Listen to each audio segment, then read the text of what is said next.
On est parti pour le 3e épisode du podcast Vivante.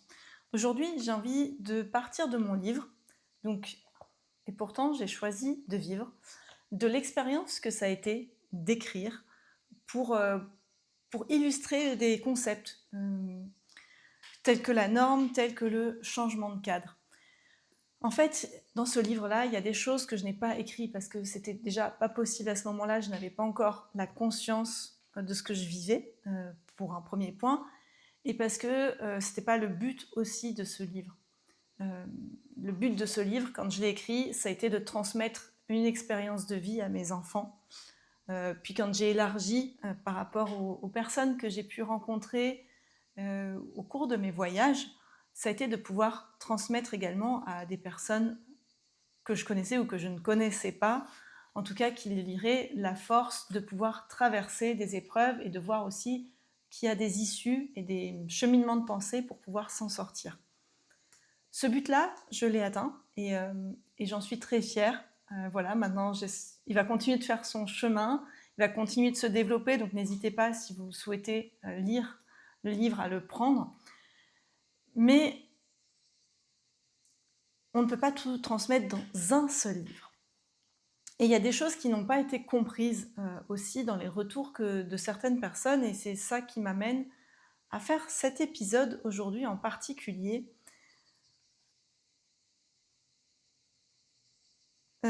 Parce qu'il y a eu beaucoup d'émotions qui sont ressorties dans ce livre-là, et puis beaucoup d'incompréhension pour des personnes adultes. Je ne parle pas de mes enfants, je parle vraiment des personnes adultes. C'est-à-dire que quand j'explique que à 15 ans, on m'a demandé de me marier dans un mariage arrangé, qu'à 16 ans, du coup, j'ai été au Cameroun pour vivre un mariage traditionnel arrangé, on me regarde avec des yeux comme ça en disant « mais c'est pas possible, c'est pas de ce siècle-là, c'est complètement farfelu et on n'est plus dans ces générations-là ». Oui, c'est vrai, dans une certaine mesure. Après, il faut se rendre compte que même si ça prend des allures différentes, il y a encore pas mal de choses qui sont arrangées et pas mal d'histoires qui sont arrangées suivant les milieux. C'est un fait. Et aussi, quand on va lire des histoires comme ça qui sortent entièrement de notre propre cadre, de ce que nous, on a connu, de réaliser que la normalité n'est pas forcément celle que l'on croit. Et c'est là-dessus que moi, j'ai envie de vous amener aujourd'hui sur la réflexion de la normalité. Qu'est-ce qui est normal finalement ? Est-ce que c'est ce que vous voyez à la télé ? Est-ce que c'est ce qu'on voit dans la plupart des films ? Est-ce que c'est ce qui se vit dans une salle de classe ? Est-ce que c'est ce que vous vivez en famille ? Parce que moi, ce qui m'a poussée à vivre tout ça, c'était que c'était aussi ma normalité. De ne pas m'être rebellée à fond, ce qui aurait peut-être été une chose et une aventure différente de vie pour moi, eh bien, c'était pas envisageable parce que dans tout le cheminement et dans tout ce que j'avais vécu depuis plus jeune, dans tout ce que j'avais vu et entendu, on était dans une forme de continuité. Et pour quelqu'un d'autre, ça va être complètement différent. Si je vous prends un autre exemple un peu violent pour que vous le voyiez et que vous l'entendiez, quelqu'un qui a vu sa mère se faire battre, sa grand-mère se faire battre, éventuellement sa sœur, ses cousines, qui a vécu ça en permanence, qu'il a vu dans son quotidien, ne sera pas spécialement choqué. Oui, il y a des personnes après qui sortent de ça et qui se rebellent, mais ça peut prendre des années. D'ailleurs, c'est ce que je suis en train de faire pour moi aujourd'hui. Et pour des personnes qui sont dans des cas similaires aux miens. Mais à partir du moment où vous avez une situation que vous voyez depuis des années et des années, votre cerveau ne l'enregistre pas comme quelque chose d'anormal, c'est la normalité. Donc j'ai envie de vraiment d'amener cette notion-là de toujours relativiser quand on a un échange avec quelqu'un et qu'on juge une situation. Pas forcément volontairement, parce que la plupart du temps, ça ne se fait pas volontairement. Ça peut se faire en toute bienveillance, etc. On a envie d'aider, de comprendre la personne, mais on a de toute façon une part de jugement. Ça reste quelque chose qui se fait assez facilement. dans notre comportement, mais de se dire, ok, elle me dit ça, plutôt que de tout de suite réagir par rapport à moi et ce que j'ai vécu, qu'est-ce que cette personne a vécu? Et c'est le boulot finalement d'un coach, d'un accompagnant, d'un thérapeute. C'est pas de filer le même protocole à tout le monde, parce que sinon, ben, à ce moment-là, l'IA suffirait. Euh, il y a beaucoup d'ailleurs qui y font appel et qui se rendent compte que ben non, tiens, ce programme il marche pas. Pourquoi? Parce qu'on n'a pas quelqu'un qui comprend en face que vous aviez vécu ceci, cela, et que vous êtes passé par plein d'étapes de vie qui font que non, le protocole qui commence par la respiration ne fonctionne pas, ou que compter les calories ne fonctionne pas. Par rapport à votre histoire, il y a d'autres points à regarder en priorité. Et donc, on va pouvoir mettre de l'ordre dans les choses quand on va accompagner quelqu'un, parce qu'on comprend la globalité de la personne et pas juste quelqu'un à un instant T. Qu'est-ce qui a construit quelqu'un?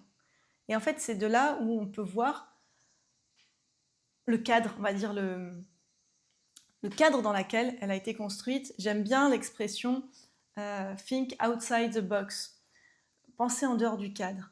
Souvent, on est tous limités par un cadre à un moment donné. Qu'est-ce qui fait qu'à un moment donné, on va pouvoir sortir du cadre? C'est qu'on en a exploré les contours.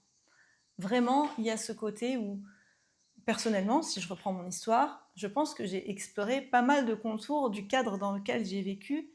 Et quand ça a été trop, quand la contrainte a été trop forte, à un moment donné, ça a pété.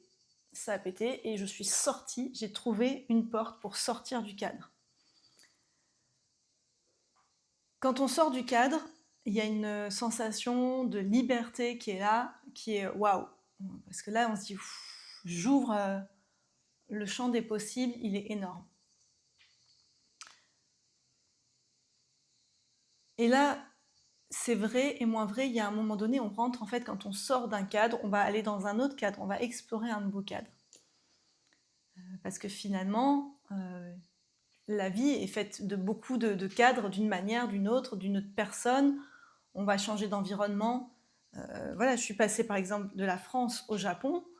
J'étais dans le cadre français, je suis passée au cadre japonais, j'ai dû adapter de nouvelles règles, me conformer à certaines contraintes liées à la façon de vivre japonaise qui ne sont pas du tout les mêmes que celles de la vie française.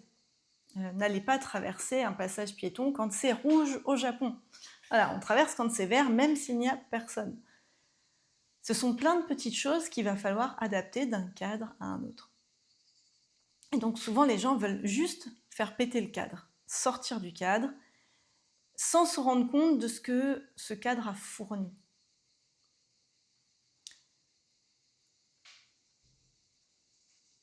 Ce qui nous permet de sortir du cadre, comme je disais tout à l'heure, c'est qu'on en a exploré les contours. C'est qu'on en a vécu les contraintes. Et quand on a vécu la totalité du cadre, c'est là où on peut trouver une porte de sortie. Et c'est là où on peut parler du cadre derrière. Parler de là où on était parce qu'on en a exploré tout un panel. Et là, après, on peut aller explorer autre chose. Et pour moi, la force d'une personne,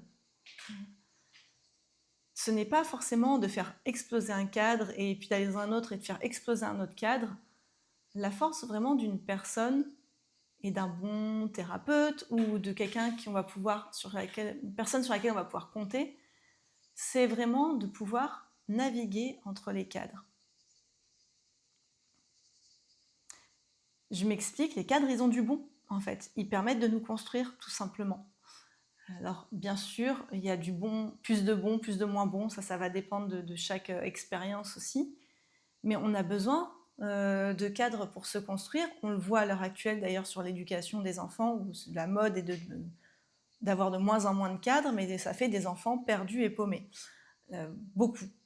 Et je le vois en donnant des cours de judo. Si on n'a pas un minimum de rituels dans notre journée, si on ne pose pas de limite à un enfant, s'il n'y a aucun cadre, ça devient n'importe quoi et ça ne permet pas de se construire. Donc finalement, on se construit en fonction de quelque chose et quand on a vraiment vécu l'entièreté de ses limites, on se dit ok, bah maintenant moi c'est plus ça que je veux vivre, donc je vais changer. Et on va aller explorer d'autres limites.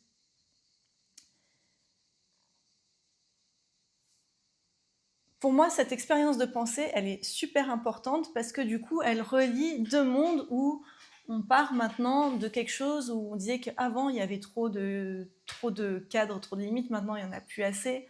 On vit dans un monde complètement déconstruit. Et du coup, c'est comme s'il y avait, c'est soit l'un, soit l'autre.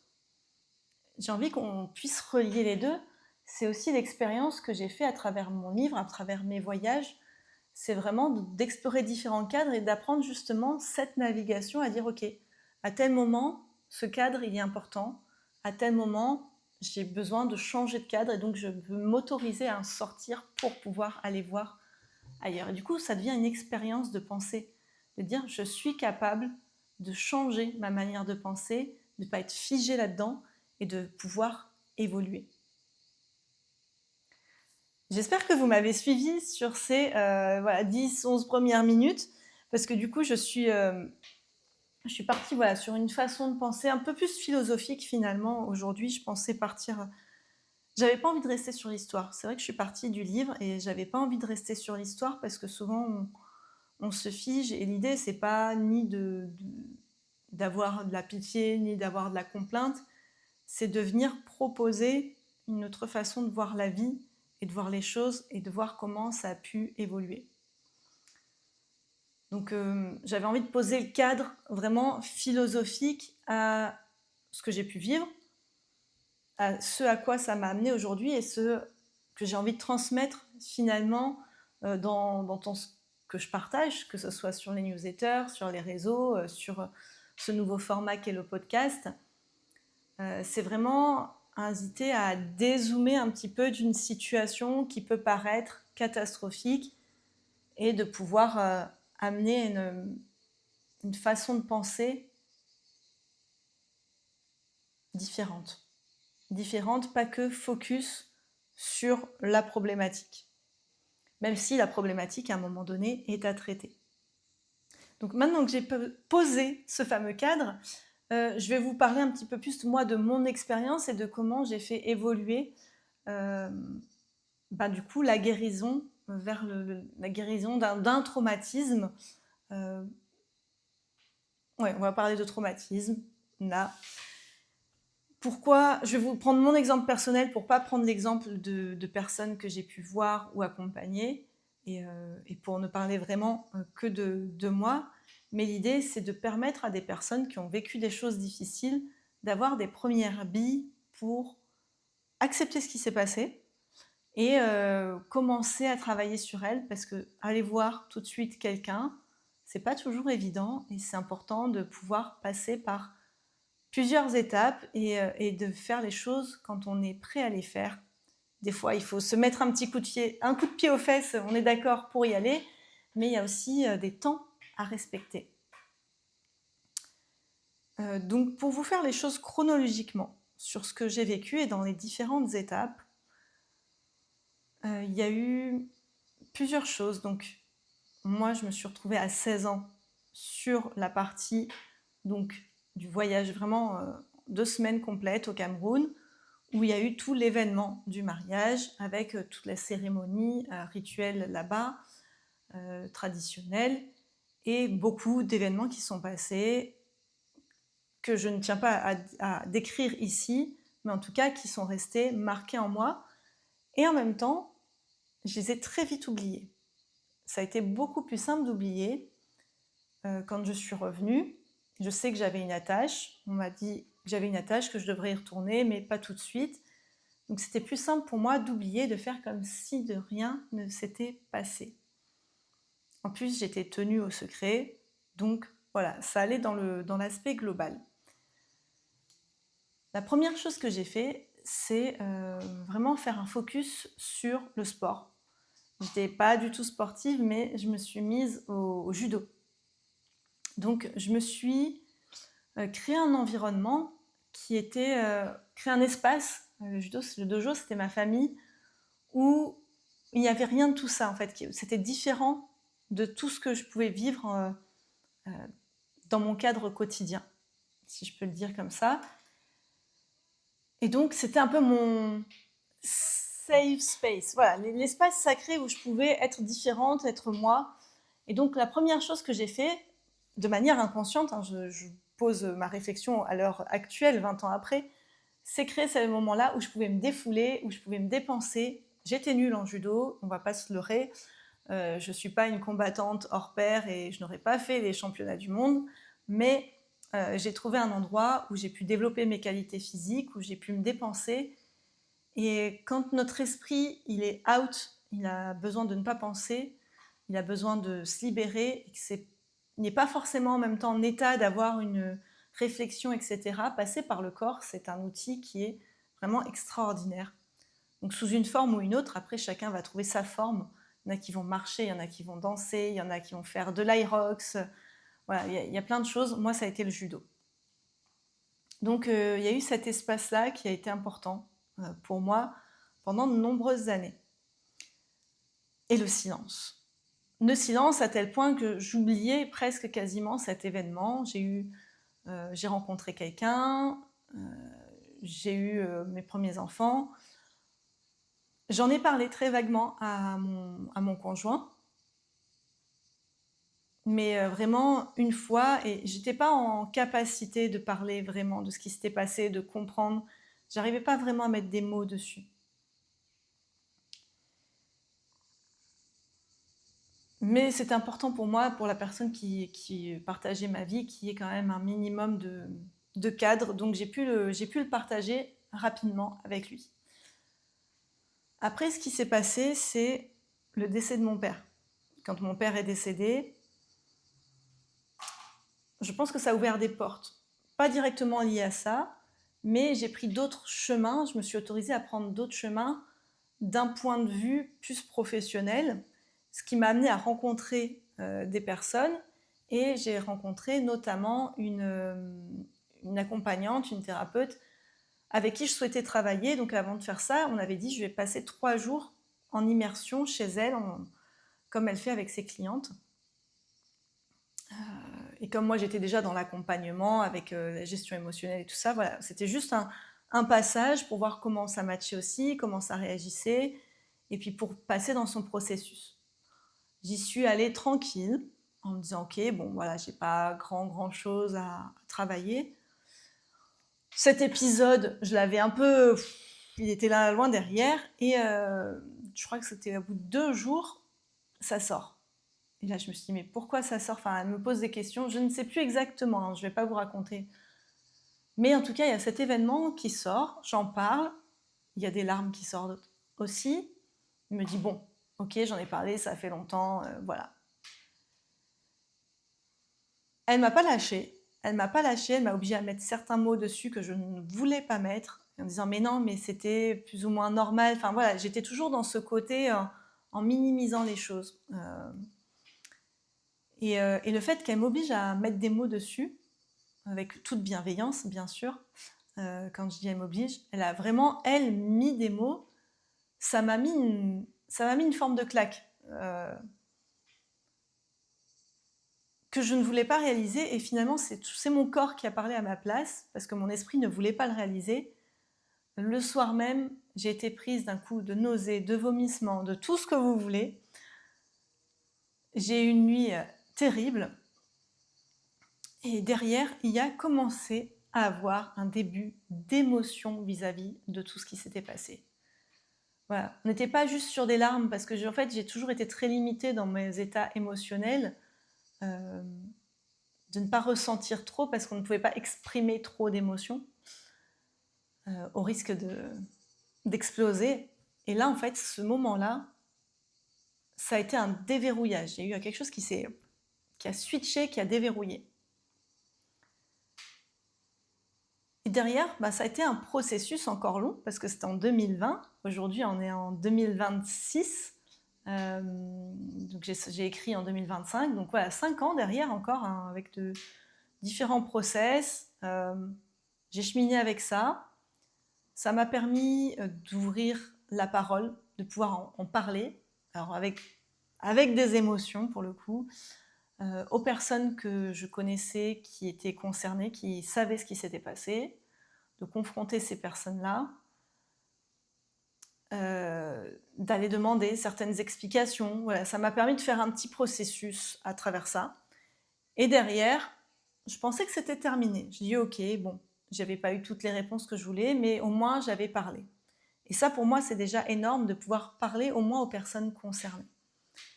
Des fois, c'est possible, je ne pouvais pas parler à toutes les personnes concernées. Il y en a que je n'avais plus en contact, il y en a qui sont décédées. Voilà. Mais en tout cas, il y a eu ce processus. Et petit à petit, les émotions se révèlent. Encore une fois, je me suis dit, là, c'est bon, c'est passé, ça, c'est dégagé, c'est réglé, et on avance. Et donc je continue à faire ma vie professionnelle, la séparation, je pars, je laisse tout pour partir en mode de vie nomade. Et là, le mode de vie nomade me fait atteindre une nouvelle couche. Et là, c'était pas par rapport à un thérapeute ou quoi que ce soit, c'était cette phase d'isolement, cette phase où on est seul face à soi-même et où du coup, ça fait aller chercher dans ses tripes ce qui se passe. Soit on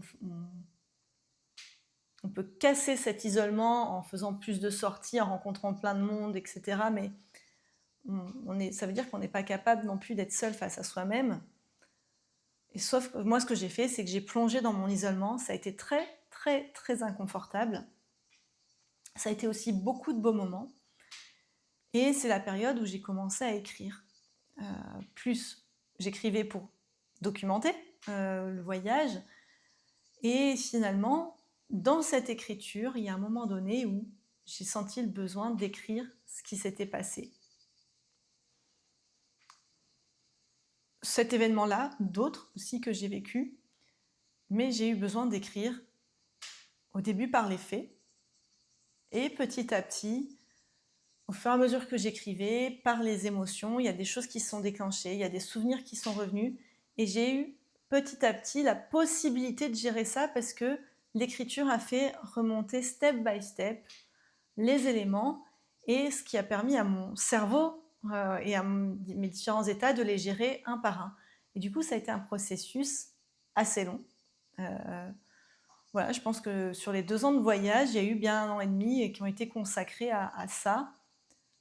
Pas volontairement, hein, j'étais vraiment dans cette démarche plus de nomade digital, de partager avec les enfants, d'explorer. Je suis allée explorer pas mal de choses dans les pays. Mais en fond, avec le recul, je regarde que les choses sont bien faites et qu'il y avait ce processus qui était nécessaire derrière et qui s'est fait. Donc voilà, pour partager un petit peu ce parcours, ce processus derrière, il m'a fait passer par, encore une fois, plein d'étapes. J'ai pu expérimenter encore d'autres émotions, pouvoir les exprimer. Au début, je me suis dit, je n'arriverai jamais à parler de ces passages-là sans pleurer, sans... Et vous voyez qu'aujourd'hui, je suis devant la caméra et je peux en parler. Je peux en parler. Bien sûr, ça me touche parce que c'est ce que j'ai vécu, mais je peux aussi en parler de manière plus détachée. Peut-être qu'il y aura d'autres couches encore à aller voir, j'en sais rien. On n'est pas dans le futur. Je peux vous parler de ce que j'ai vécu jusqu'à présent. Mais il y a quand même une certaine... en tout cas, une certaine couche qui est passée et je pense que je suis passée à d'autres choses aussi maintenant. Donc voilà, pour vous donner ces étapes-là, finalement, le changement de cadre, il passe aussi par l'expérimentation, par le fait de vivre, de s'autoriser à vivre, de prendre des décisions, d'avancer. Et en avançant, on peut aller chercher la prochaine étape pour nous. Bien sûr, on a un passé, et le passé, c'est ce qui nous a construits. Et il y a des petits moments qui vont venir nous titiller, il suffit de les prendre les uns après les autres. Je suis beaucoup dans cette philosophie-là, de ne pas aller remuer le passé tout simplement pour remuer le passé. Je vois des gens qui passent leur vie en thérapie et qui ne font jamais rien de leur vie derrière. Au bout d'un moment, chercher à remuer, oui, quand on cherche, on trouve toujours des choses. C'est pas du tout mon principe. Moi, j'ai toujours avancé et à un moment donné, je me suis heurtée à un point. Ok, quand ce point est là, je le traite. Quand je suis bloquée là, je dis ok, il y a un truc qui bloque, qu'est-ce qui me bloque, qu'est-ce que je dois aller traiter pour pouvoir aller au step d'après, parce que moi je veux aller au step d'après, j'ai pas envie de rester bloquée là. Et la démarche, elle n'est pas du tout la même que de se dire d'abord je vais régler tous mes traumas et ensuite je vais changer ma vie. Non, non, ça marche pas comme ça. La vie, elle se passe dans l'action, c'est quelque chose de mouvant. La vie, c'est le mouvement, la vie. Donc si vous n'êtes pas vous-même dans une démarche de faire des choses, d'avancer au quotidien, de bouger, de prendre vos décisions, vous n'allez pas pouvoir guérir votre passé, vous allez rester toujours dans la surface finalement. Ça ne sert à rien de rester dans des thérapies si vous ne changez pas le quotidien de maintenant. Et pour moi, un des gros points quand même reste l'écriture. J'en ai déjà parlé, je vais en reparler ici. Pour moi, l'écriture, elle a différents effets. Déjà, c'est une psychotechnologie assez puissante parce qu'elle permet de voir ce qui se passe dans notre tête. Comme j'ai déjà dit, il y a des pensées qu'on a, des émotions, il y a plein de choses, mais c'est à l'intérieur de nous. Et le fait de les écrire sur un bout de papier, de mettre le bout de papier devant nous, on le voit, et ça n'a plus la même saveur. Ça n'a plus le même impact. Soit on se rend compte que c'est complètement idiot ce à quoi on a pensé, soit on se rend compte que, ah oui, c'est vrai, ah bah tiens, je devrais aller dans cette direction. Ça permet de donner vie à des pensées en dehors de nous et du coup de les regarder d'un point de vue extérieur. Et ça, c'est assez fort comme technologie finalement. C'est une technologie, je trouve, magnifique que l'écriture. Je ne dis pas qu'il faut écrire tout le temps, tous les jours, matin, midi et soir, on n'a pas toujours que ça à faire. Mais si on est dans une période où on a besoin de poser des pensées, des fois on peut écrire tous les jours, effectivement. Des fois, ça va être qu'une fois par semaine. Des fois, c'est une fois dans le mois. Mais quand il y a des choses qui nous prennent la tête, écrire est un point super important pour clarifier les choses. Donc l'écriture, pour moi, il y a 3 façons d'écrire. Il y a ce dont j'ai parlé là, le journaling. Donc le journaling, on écrit juste pour pouvoir poser ses pensées à l'extérieur et ça nous concerne et ça nous concerne uniquement nous. C'est pas fait pour être lu, c'est pas fait pour être beau. Ça permet juste d'extérioriser ses pensées. J'ai l'image en même temps que je dis ça, pour ceux qui ont la référence de Harry Potter, quand il sort les pensées et qu'il les met dans la bassine pour les voir à l'extérieur ou pour conserver ses pensées. Parce que finalement, c'est un peu ça, c'est le pouvoir de l'écriture. Je n'y avais pas pensé avant, mais pour moi, c'est vraiment ça, ce côté écriture. C'est cette conservation, c'est cet archivage de nos idées qui permet aussi derrière, quand on se relit, de voir notre évolution, tout simplement.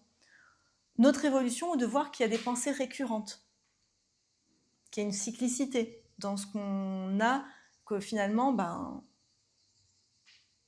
si on pense régulièrement à quelque chose, que c'est toujours la même chose qui revient, peut-être qu'on peut faire aboutir une pensée, un projet. Voilà, donc il y a première façon d'écrire, c'est le journaling, c'est pour soi. On s'en fiche d'écrire parfaitement, que ça soit beau, que ça soit joli, qu'il y ait de l'orthographe et de la grammaire.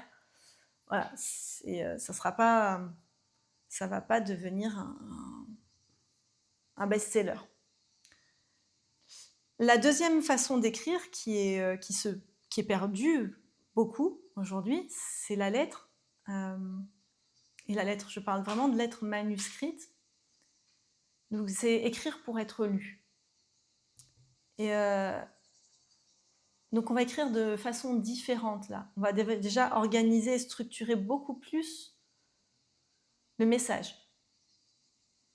Donc ça nous oblige à adopter une structure. Qu'est-ce que j'ai envie de faire passer à mon lecteur ? Donc ça peut être pour plusieurs lecteurs, mais si on est dans le cadre d'une lettre qu'on écrit à une personne, on va être qu'est-ce que j'ai envie de faire passer à cette personne-là ? Et si je me prends la peine, surtout à l'heure actuelle, de lui écrire personnellement, manuellement, je la connais un petit peu, je peux anticiper un petit peu ses réactions, quelle émotion j'ai envie qu'elle ait en lisant ma lettre. Alors on ne peut pas tout anticiper, forcément, il y a des choses qui nous sont propres et on anticipe par rapport à notre propre personnalité, mais on a quand même l'envie de faire passer un message dans un courrier. Et puis en plus, dans une conversation écrite, qu'on envoie, il y a un temps. On sait que la personne ne va pas le lire immédiatement. Il y a cette temporalité qui est différente. C'est pas un message, c'est pas un WhatsApp qui est lu immédiatement ou dans quelques minutes, quelques heures. On va vraiment être dans quelque chose où il va falloir derrière patienter. Et on va retrouver un petit peu ce côté travailler l'impatience, réfléchir à ce que l'autre va penser, attendre le retour. Il y a quelque chose qui est vraiment différent de tout ce qu'on vit actuellement dans cette société où tout est immédiat, où on reçoit notre commande 24 heures plus tard, où on peut chercher à manger tout de suite, tout est disponible maintenant. Le fait de devoir attendre, de devoir patienter pour avoir ce retour-là, ça crée des connexions et des émotions vraiment différentes dans notre être, dans notre esprit, dans notre corps, qui sont très intéressantes par rapport à notre construction émotionnelle aussi. Donc si vous avez quelqu'un avec qui vous pouvez échanger, moi je vous invite à le faire. Je l'ai eu moi à l'adolescence parce qu'on n'avait pas de téléphone, tout simplement. Et là j'ai retrouvé quelqu'un avec qui converser de cette manière et je trouve ça absolument génial de pouvoir s'écrire des lettres. Il y a des émotions qu'on retrouve qui sont assez extraordinaires. Donc c'est une expérience de pensée aussi que je vous invite à faire et à trouver avec qui vous pouvez converser de cette manière-là, que ce soit un ami, un amant, quelqu'un de la famille. Après, il y a plein de façons de pouvoir partager. Le dernier élément, c'est d'écrire pour être lu toujours, mais dans la volonté de transmettre. Et là, on est plus effectivement dans l'écriture d'un livre, peut-être dans une newsletter, mais dans quelque chose où on va être le dépositaire d'une transmission, d'un savoir, d'une histoire. Et donc c'est la dernière étape pour moi, c'est de la transmission, de l'écriture, qui est importante aussi parce que quelque part ça nous rend gardiens de quelque chose. Et ça crée du lien. Si je prends la transmission d'une histoire familiale, d'avoir vécu quelque chose ensemble, d'avoir lu quelque chose qui correspond avec des personnes qu'on connaît tous, qu'on a en commun, ça crée du lien. Et il y a une synchronisation qui se fait même au niveau physiologique entre les personnes qui connaissent cette histoire, qui rapprochent et qui créent du lien. Et à l'heure actuelle, encore une fois, dans le monde dans lequel on est, il y a beaucoup de bonnes choses qui s'y passent, mais il y a aussi ce manque de lien social qui est très présent. Et donc, créer des expériences comme ça où on va pouvoir créer du lien, renforcer ça, c'est aussi soutenir les systèmes émotionnels, le système nerveux, soutenir tout le déploiement d'une personne, de se sentir lié à d'autres, de se sentir appartenir à quelque chose. Donc l'écriture a finalement énormément de pouvoir à différents niveaux, suivant ce que l'on souhaite travailler.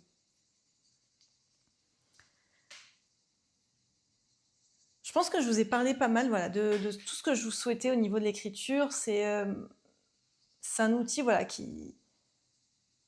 qui pour moi est très simple et accessible facilement. On n'a pas besoin de faire de gros achats. Il suffit de prendre un bout de papier, un crayon. On peut très facilement le faire. Donc je vous invite à le faire. Et donc, comme dans tous les podcasts, je vous propose une expérience ou un outil que vous pouvez faire, utiliser chez vous.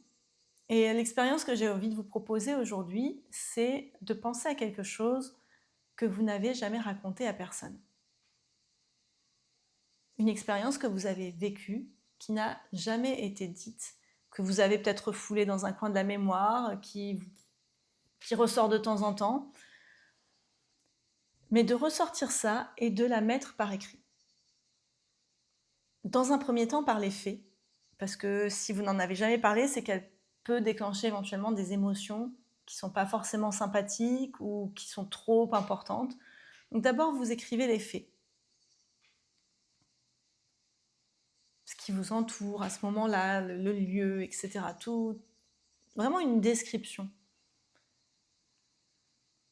Quand vous êtes prêt, ça peut être à la suite, mais ça peut être quelques jours après, une semaine après, vous écrivez les émotions qui y sont attachées. Qu'est-ce que vous avez eu comme sensation avant, pendant cet événement? Après, comment vous vous êtes senti? Et maintenant, comment vous vous sentez en y repensant? Écrivez tout ce qui vous passe là comme émotion, qui vous passe par la tête. Vraiment, faites pas le tri, ça ne sera pas relu, ça sera que pour vous. Mais écrivez. Vous allez voir qu'entre chaque étape,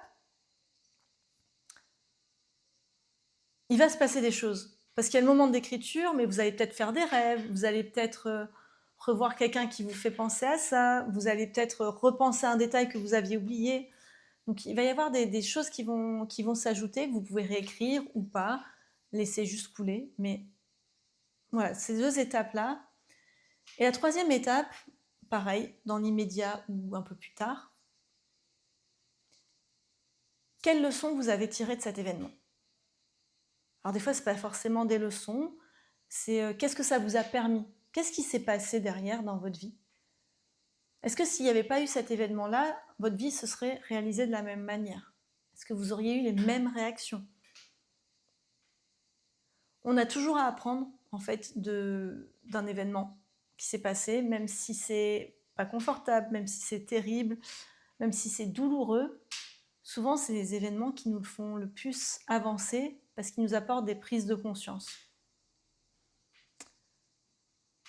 Donc, je vous invite à prendre un pas de recul sur les émotions provoquées et la difficulté dans laquelle a pu vous mettre la situation. Et à se dire, ok, là maintenant, après tant de mois, tant d'années de recul, finalement, ça m'a permis ça. Si j'avais pas vécu ça, j'en serais pas là aujourd'hui. Je vous invite à faire ça, à me mettre dans les commentaires ce que ça a pu déclencher chez vous, ou alors en message, en m'écrivant personnellement si c'est trop intime. N'hésitez pas, je lis tous les messages avec grand plaisir. Abonnez-vous pour avoir la suite du podcast et je vous dis à bientôt.